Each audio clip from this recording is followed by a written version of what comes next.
Lo que le corresponde a cada ciudadano tiene que estar en proporción a su contribución a la sociedad, sus necesidades y sus méritos personales. Y el protagonista eres tú. Foro Jurídico.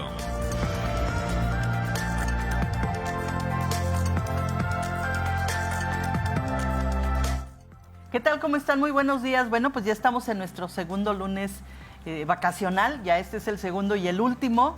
Así es que ya saben que este es un programa previamente grabado. El segundo programa de este tema, o el tercer programa ya de este tema que hemos venido platicando desde hace ya 3 lunes consecutivos y que vamos a seguir platicando quizá en 2 lunes más. Pero por lo pronto, bueno, aquí estamos de regreso. Muy buenos días a los que me acompañan, al maestro Omar, la maestra Ale, y bueno, hemos venido platicando un tema muy interesante que en el tema pasado me tuvieron que casi sacar porque estaba yo aquí entrada platicando del tema que nos ocupa.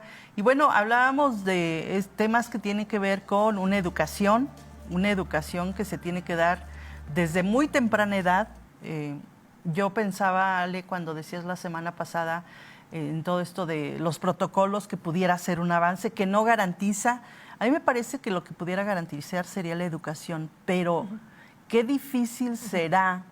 Por ejemplo, yo pensaba, hace algunos años, no sé si ustedes recuerden, se pretendió hacer un cambio en los libros de las primarias, en donde a los niños se les iba a dar educación sexual, ¿no? Y todos los papás pusieron el grito en el cielo y dijeron que no. Entonces, ¿cómo le haríamos también para dar una educación temprana sobre este tema, sobre el respetar los derechos de los demás, pero también de esta comunidad LGBT, que también se tienen que respetar porque son seres humanos como nosotros, ¿no? Y tienen sus derechos y hay que respetarlos. Pero ¿cómo le dices al niño? Seguramente que los papás también se van a poner en contra. Oiga, pues ¿cómo le dice a mi hijo que respete a esta persona que tiene una preferencia sexual diferente? ¿Por qué? Porque no estamos de acuerdo, ¿no? Entonces, ¿cómo le hacemos? ¿Cómo empezamos a trabajar con esto? Fíjate que, Margarita, buenos días a ti, maestro Omar, buenos días a todas y todos. Yo creo que una de las cosas que no tenemos que olvidar es que la educación integral en sexualidad en México comenzó desde los años 70, ¿no? O sea, de pronto se asustan y dicen, ay, ¿les van a dar educación sexual? Pues no, desde los años 70 están los libros de texto que comenzaron a trabajar con los temas que venían ocurriendo a nivel internacional, ¿no? Había acuerdos internacionales en ese momento que era el tema de la población, ¿no? Bajar la cantidad de gente que estaba naciendo en el mundo. No sé si ustedes recuerdan esta campaña, creo que era de CONAPO, de La familia pequeña vive mejor, sí, ¿no? Claro. Fue una campaña que se realiza en los años 70, 80 como una posibilidad para poder trabajar sobre métodos anticonceptivos, para prevención de embarazos, porque éramos un montón y las predicciones era que no iba a alcanzar la cantidad de alimento que se estaba generando, y entonces a nivel mundial los países se ponen de acuerdo y dicen, tenemos que trabajar en esto, ¿no? Claro. Y entonces eso se comienza a trabajar en los libros de texto, en esa educación sexual que se comienza a dar en los años 70 en nuestro país y que después ha ido, digamos, mutando, ¿no? Después se comenzó a trabajar el tema del VIH en los años 80 como pues sí, también como una respuesta ante una epidemia que estaba ocurriendo a nivel mundial y que la gente no terminaba de entender, ¿no? Todavía 2023 y seguimos muchos sin entenderlo, pues, ¿no? Pero, ¿qué quiero transmitir? La educación integral en México no es nueva. Se tiene por lo menos 50 años que se ha venido trabajando y que ha ido dando cuenta de las realidades, ¿no? Nada más que de pronto hay en momentos que se vuelve muy coyuntural y la gente se asusta, pues, ¿no? Pero en realidad México tiene una de las políticas en materia de educación sexual más amplias y además mucho más progresistas, por ejemplo, que el propio Estados Unidos, ¿no? Ha tenido sus sus bajas y sus altas, como todo, ¿no? Ha estado muy corroborado como en los años en donde estuvo Vicente Fox y Felipe Calderón hubo un atraso importante porque lo que más se promovió fue la abstinencia en estos programas de educación sexual y que tuvo como consecuencia un incremento en los embarazos adolescentes en México, que llega a ser el primer país de la OCDE en embarazo adolescente, en fin, ¿no?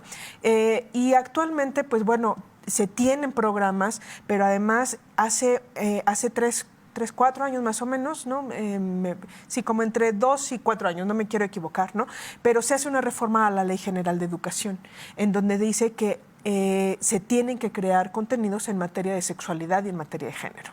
Entonces, a ver, por mucho que yo como papá o como mamá o como papá yo esté en contra, no tenemos que olvidar que el derecho a la educación es un derecho que que lo tiene que dar el Estado, ¿no? Y entonces si yo llevo a mi hijo, a mi hija a una escuela pública, pues el Estado tiene la responsabilidad de brindar educación. Y esa educación tiene que ser con perspectiva de género y tiene que tener contenidos de sexualidad. No me gusta, no quiero, pues bueno, puedo elegir otra escuela, claro, ¿no? Claro. Pero las escuelas públicas y el Estado, al ser garante de la educación y a la educación al ser un derecho humano, pues, y el derecho a la educación que tienen también infancias y adolescencias, pues es parte de lo que se tiene que asumir, ¿no? El Estado tiene la responsabilidad de educar, más allá de si papás o mamás pues no quieren hacerlo, ¿no? Y esa es una de las cosas que ha sido importante poder sostener frente a situaciones de que muchos papás y mamás no están a favor, ¿no? Y en realidad yo quiero decirles, yo tengo muchos años trabajando en educación sexual y yo me he encontrado más papás y mamás que quieren que se les hable a sus hijos porque ellos y ellas saben que no tienen las herramientas para hacerlo, que papás y mamás que están en contra. Yo puedo decirles que en realidad la mayor parte de la gente que yo me he encontrado en mis más de 20 años de trabajo en temas de sexualidad es que la gente quiere que se hable de sexualidad. ¿Por qué? Pues porque hemos crecido en familias, en sociedades en las que de esto no hablamos, pero que vemos que es una necesidad, que nuestras hijas, nuestros hijos tienen una necesidad de saber porque pues lo están practicando, porque lo están viviendo y pues si yo no puedo, pues mejor pues, que la escuela lo haga, pues, y ¿no? que también tendría que ser una cuestión de seguridad. Seguridad en el sentido de no tener hijos a muy temprana edad en donde no se está preparado para tener un hijo. Todo el tema de prevención, Margarita, ¿no? A ver, la educación integral en sexualidad se ha comprobado, hay evidencia científica en todo lo que te posibilita. Y si la gente miráramos, no solamente es embarazos adolescentes, es prevención del abuso sexual infantil, también está comprobado cómo se posterga el inicio de la vida sexual. Entre más información, más postergas. Contrario a que cuando no tienes información, le entras con los ojos cerrados y con una serie de consecuencias que puede venir detrás de ello. Infecciones de transmisión sexual, abortos, embarazos adolescentes, embarazos infantiles. O sea, hay un montón de cosas que si viéramos la relevancia que tiene la educación sexual, sería uno de los estandartes que tendríamos en nuestro país, que tenemos tantos niveles de desigualdad, tantos niveles de violencia, ¿no? ¿Por qué nos asustamos de la educación sexual y no nos asustamos de la cantidad de violaciones que existen a cada hora en este país? ¿Por qué no nos asustamos de cómo ha venido incrementando, cómo incrementó en la pandemia la violencia sexual hacia niñas menores de 10 años, embarazos en niñas menores de 10 años? Eso nos tendría que poner alertas y decir, pues brindar información es lo menos peor que nos sucede en este país frente a la cantidad de violencia que tenemos, ¿no? Mira, el maestro Omar lo veo como serio y hasta como enojado. No, en absoluto. Te vamos a dejar hablar porque tienes, creo que aquí a flor de piel la palabra. Maestro, dígalo. No, a ver, yo coincido en todo lo que se ha dicho. Sin embargo, más bien hay muchas cosas que me inquietan y para las que no tengo una respuesta. Somos un país y un estado que se ha caracterizado durante mucho tiempo por tener consolidados estereotipos de género, ¿no? Roles de género asignados culturalmente. Y es cierto que hoy en el mundo contemporáneo, pues hay todo un panorama de libertades, un panorama de elecciones, de derechos, en cuanto a elecciones y en cuanto a muchas otras cosas. Pensaba más bien cuál tendría que ser el mensaje educativo, formativo, para un papá, una mamá joven que quiere educar a su hijo o a su hija desde las libertades de elección. Sí. Porque es muy fácil decir en términos de discurso, bueno, sí, yo soy una persona que acepta y que respeta. Pero finalmente en las prácticas cotidianas, esos estereotipos de género siguen permaneciendo, ¿no? Yo educo a mi hijo desde la libertad, pero si fuera el caso de que ese hijo tuviera una elección distinta a la tradicional y culturalmente legitimada, entonces ahí hay un problema. Claro. Entonces, esto me está generando dificultades para poder organizarlo, ¿no? Cómo educar a un niño, a una niña, desde las libertades cuando finalmente estamos habitados por los prejuicios, por los estereotipos, desde la elección misma del nombre que le vamos a poner, ya estamos generando una situación de predeterminación, pero no podría ser además de otra manera, porque para eso son las instituciones, para instituir un nombre, instituir una identidad que ciertamente hoy tenemos la posibilidad de cambiar, pero esto llega muy tarde. Claro. Esto llega muy tarde. Todavía ni lo tenemos. Exactamente. Ahora, el otro problema que decías tú, Omar, cómo educar, Ale, es ¿qué pasa si yo como mamá quiero educar a mi hijo, a mi hija en esas libertades, pero como papá no? Y el papá dice que no, ¿no? Porque muchas veces, bueno, a mí me ha tocado escuchar, le dices que ¿cómo le dices eso a mi hija? ¿O cómo le dices eso a mi hijo? Le estás abriendo los ojos, le estás dando ideas. Sí, sí. El educarte en esa libertad pareciera que te están dando permiso, ¿sí? De que tú empieces una sexualidad a temprana, tus relaciones a muy temprana edad, pues tú le diste permiso, ¿no? Ahora no te quejes. Entonces, sí creo que hay un grave problema en eso, ¿no? Cuando uno quiere, yo como mamá quiero hacer esto, pero el papá dice que no.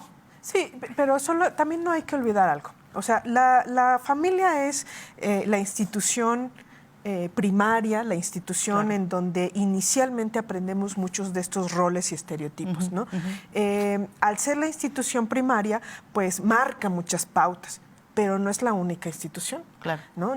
Después nos enfrentamos a las instituciones de socialización secundaria, como son los medios de comunicación, y hoy ya estamos atiborrados de información, pues, ¿no? O sea, prendan cualquier plataforma de televisión, no podemos dejar de pensar que somos islas, ¿no? Entonces, sí, la familia educa inicialmente, pero también los chicos, las chicas, les chiques hoy están tomando otras decisiones a partir de las instituciones de socialización secundaria. La escuela, la iglesia, los medios, o sea, hay muchas instituciones que también forman y que lo que estamos mirando pues también es cómo hay generaciones con una mayor apertura a estas sociedades anteriores, ¿no? Que nos están rebasando, no sé si por la izquierda o por la derecha, por donde sea, ¿no? Pero pues o le entramos o nos quedamos súper desfasados, ¿no? Porque podemos quedarnos desfasados y podemos decir, de eso no vamos a hablar en esta casa, ¿no? Pues no importa que no quieras hablar, porque si yo tengo un teléfono, si yo tengo una tablet, yo tengo acceso al mundo entero. Qué mejor acompañar como papás y mamás y educarnos como papás y mamás para dar ese acompañamiento tanto para nuestros hijos e hijas hasta para nosotras y nosotros mismos, ¿no? Claro. No nacemos sabiendo cómo aprender a ser papás y mamás, no lo sabemos, pero sí podemos tener la apertura, y esa es mi invitación siempre, a poder formarnos también para poder dar un acompañamiento de acuerdo a las realidades actuales o nos vamos a quedar desfasados y vamos a romper muchos procesos de comunicación con nuestras hijas y con nuestros hijos. ¿Qué queremos? Pues eso, más bien tender puentes, ¿no? Claro. Que me cuentes, que me digas, que yo te pueda dar información, Claro. ¿no? Y que pueda darte esta responsabilidad del cuidado de tu cuerpo, de tu vida, del respeto al otro, ¿no? Claro. Y también sabiendo que uno da, como en todo, con nuestros hijos y nuestras hijas, la mayor cantidad de herramientas, y en algún momento uno le da la bendición y le dice, pues que te vaya bien, pues, ¿no? O sea, porque tampoco uno puede ir por la vida maternando, pues, adultos o adultos jóvenes, pues, ¿no? En algún momento uno da la bendición Sí. y dice, pues yo hice lo más que pude, Así pues, es, ¿no? Entonces, pero es la invitación a papás y mamás, pues acompañémonos, ¿no? O sea, Claro. no tenemos que saberlo todo y cómo vamos acompañándonos en estos miedos de decir, ay, si le digo mucho, ¿qué va a pasar? Si le digo poco, ¿qué va a pasar? No, yo creo que podemos ir acompañando y poder aprendiendo también a cuestionar lo que nosotras y nosotros mismos aprendimos desde nuestras propias familias. Claro. No sé si han tenido la experiencia, hablando de contextos diferentes a la familia, el contexto educativo, los salones de clases Así es uno de ellos, y no sé si han tenido la experiencia de que de repente tú tienes la lista con los nombres de tus alumnos y alumnas y por ahí no falta quien te dice, soy yo, pero no me llamo así. Hoy decidí llamarme de otra manera y le pido por favor que me llame de esa manera, ¿no? Es ahí donde localizo también un problema que tiene, tú decías hace rato, alcances legales, pero que tiene también alcances en términos de la vida cotidiana, de cómo lidiar con ello, porque de pronto yo estoy viendo a una persona que en términos físicos, en términos de nombre instituido, pues a mí me dice que es Omarcito, pero él se presenta como con otra identidad, ¿no? Sí, sí, sí, Y bueno, claro. creo que esto abre el panorama de discusión en términos de estas disidencias, de las distintas diversidades en términos identitarios, para las cuales creo que generaciones como las nuestras y otras más viejas nos está costando trabajo lidiar. Claro, por Y supuesto. siento que de pronto también esto puede dar lugar a una desorganización brutal. Porque hoy puedo ser Omarcito y mañana puedo ser otra cosa y pasado mañana otra cosa. Y yo ya no estoy tan seguro si tenga que ver con una elección de identidad o con otra cosa. Claro.